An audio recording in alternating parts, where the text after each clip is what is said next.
श्री शिवाय नमस्तुभ्यम। हिंदू धर्म में प्रदोष व्रत का विशेष महत्व है।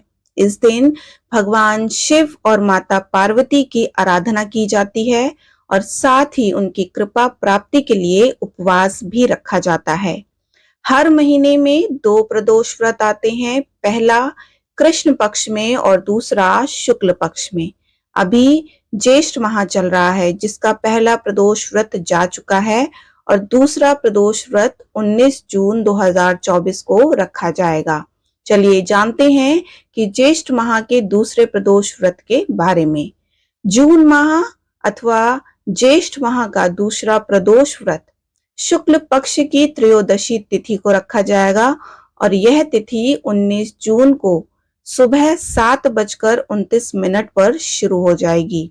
वहीं इसका समापन 20 जून को सुबह 7:39 पर हो जाएगा। प्रदोष व्रत की संध्या काल पूजा नियम को देखते हुए यह व्रत 19 जून को ही रखा जाएगा और इस बार ज्येष्ठ माह का दूसरा प्रदोष व्रत बुधवार के दिन पड़ रहा है, तो इसलिए इस व्रत को बुध प्रदोष व्रत या फिर सौम्य प्रदोष व्रत कहा जाएगा। धार्मिक मान्यताओं के अनुसार जो भी साधक अपने जीवन में बुध प्रदोष व्रत रखता है, उसके जीवन के संकट शीघ्र ही कम होने लगते हैं। साथ ही उसके साथ जीवन में सुख शांति का वास होने लगता है और सुख समृद्धि का आगमन होता है। इसके अलावा बुध प्रदोष व्रत ग्रह दोषों से मुक्ति के लिए भी रखा जाता है। प्रत्येक माह के कृष्ण और शुक्ल पक्ष की त्रयोदशी के दिन प्रदोष व्रत किया जाता है और प्रदोष व्रत करने के लिए मनुष्य को त्रयोदशी के दिन प्रातः सूर्योदय से पूर्व उठना चाहिए। नित्य कर्मों से निवृत्त होकर भगवान शिव के नाम का स्मरण करना चाहिए। पूरे दिन उपवास रखने के बाद सूर्यास्त से लगभग 1 घंटा पहले स्नान कर श्वेत वस्त्र धारण करने चाहिए। प्रदोष व्रत की आराधना करने के लिए कुशा के आसन का प्रयोग किया जाता है। गंगा जल से पूजन के स्थान को शुद्ध करना चाहिए और उत्तर पूर्व दिशा की ओर मुख करके बैठें और भगवान शंकर का पूजन करें।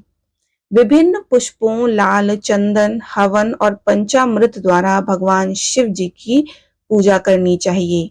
एक प्रारंभिक पूजा की जाती है जिसमें भगवान शिव को देवी पार्वती, भगवान गणेश और भगवान कार्तिक और नंदी के साथ पूजा जाता है।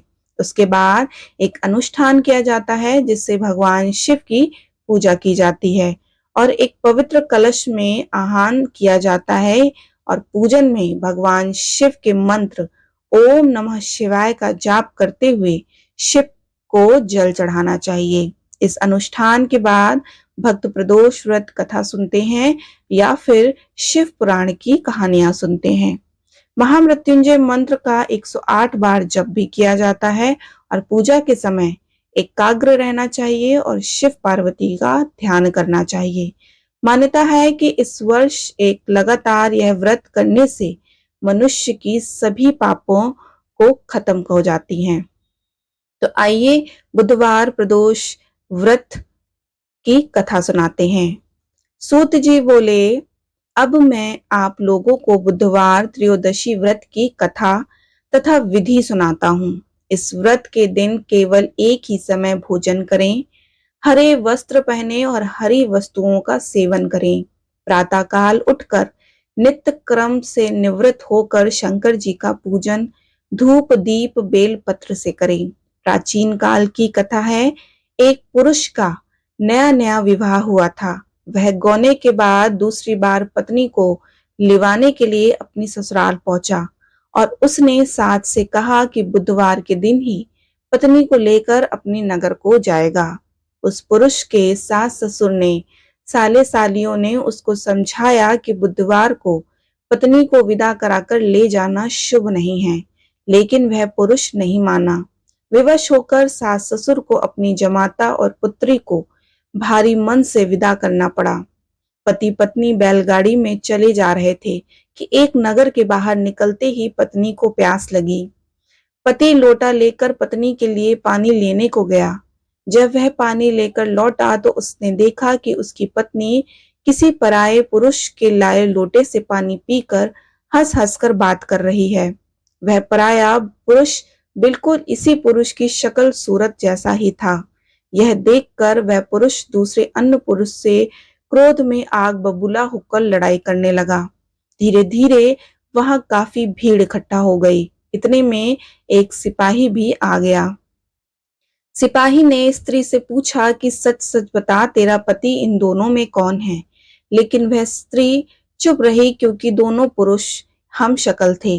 बीच राह में पत्नी को इस तरह लुटा देखकर वह पुरुष मन ही मन शंकर भगवान की प्रार्थना करने लगा कि हे भगवान, मुझे और मेरी पत्नी को इस मुसीबत से बचा लो।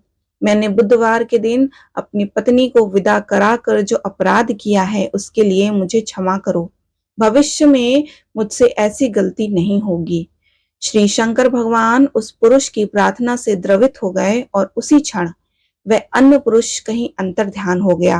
वह पुरुष अपनी पत्नी के साथ सकुशल अपने नगर को पहुंचा। इसके बाद से दोनों पति पत्नी नियम पूर्वक बुधवार प्रदोष व्रत करने लगे।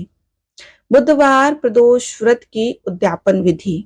स्कंद पुराण के अनुसार इस व्रत को 11 या फिर 26 त्रयोदशियों तक रखने के बाद व्रत का उद्यापन करना चाहिए।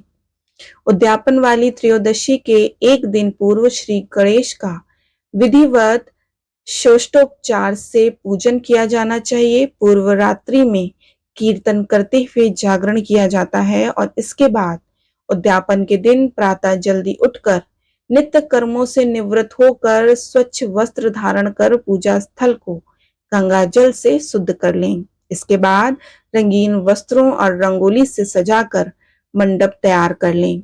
मंडप में एक चौकी पर शिव पार्वती की प्रतिमा स्थापित करें और विधि विधान से शिव पार्वती का पूजन करें। भोग लगाकर उस दिन जो वार हो उसके अनुसार कथा सुने और सुनाएं। उमा सहित शिवाय नमः मंत्र का एक माला यानी कि 108 बार जाप करते हुए हवन किया जाता है। हवन में आहुति के लिए गाय से दूध से बनी खीर का प्रयोग किया जाता है और हवन समाप्त होने के बाद भगवान शिव की आरती की जाती है और शांति पाठ किया जाता है। अंत में द्रो ब्राह्मणों को भोजन कराया जाता है और अपने सामर्थ्य अनुसार दान दक्षिणा देकर आशीर्वाद प्राप्त किया जाता है। इसके बाद आप स्वयं भी उस भोजन को ग्रहण कर सकते हैं।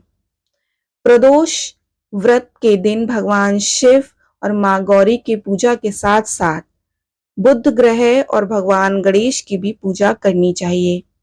इस व्रत में भोलेनाथ के आगे घी का दीपक प्रज्वलित जरूर करें और साथ ही शिवलिंग पर दूध, दही, घी, गंगा जल आदि चीजों से अभिषेक भी करें। इसके पश्चात भोलेनाथ को चंदन, बेल पत्र, मदार, पुष्प, भांग अर्पित जरूर करें।